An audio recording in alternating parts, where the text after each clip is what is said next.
When I made my opening statement to you on the 11th of October 2022, I said that although the underlying subject matter of the inquiry was information technology, the inquiry was not and would not become a dry technical investigation into an IT project gone wrong.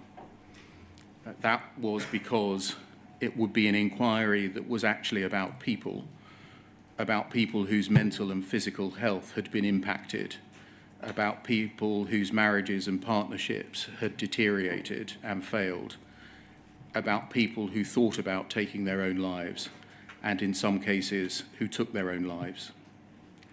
I hope that we as your team have fulfilled the promise that I made at the start of the inquiry to you, not to lose sight of the fact that the inquiry was not to be one into a computer system, but rather an investigation into the harm caused by people to people. The greatest horrors of the world, man's cruelty to man, are not caused by monsters, malfunctions, or misfortune, but by those who claim to act in the name of good, enforcing a perverted vision of order that leaves no room for dissent. Cruelty has a human heart. The truth is that this tragedy, as Mr. Beer has said, is not about an IT system.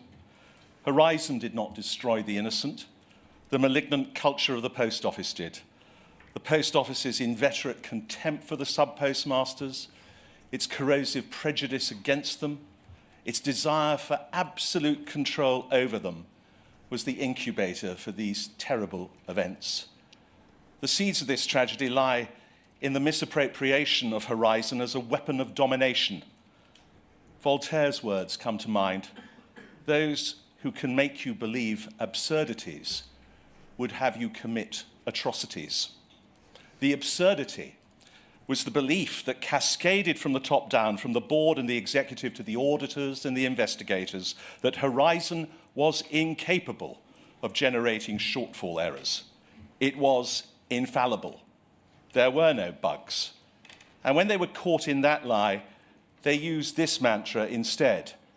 It was robust, with a few minuscule exceptions or anomalies.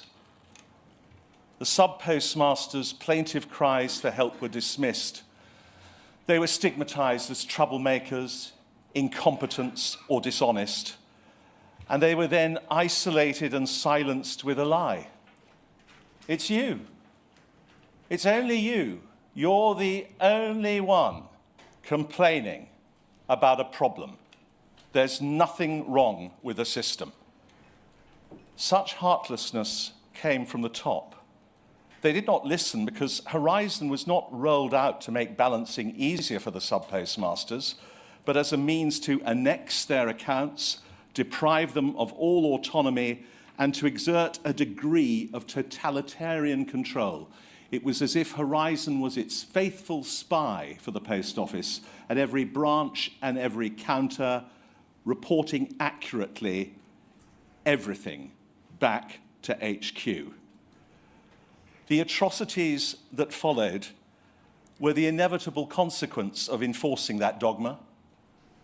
People were ruined. People were bankrupted. People were imprisoned. There were atrocious miscarriages of justice. People died. Whether the board and the executive knew of these injustices from the start is an irrelevant diversion.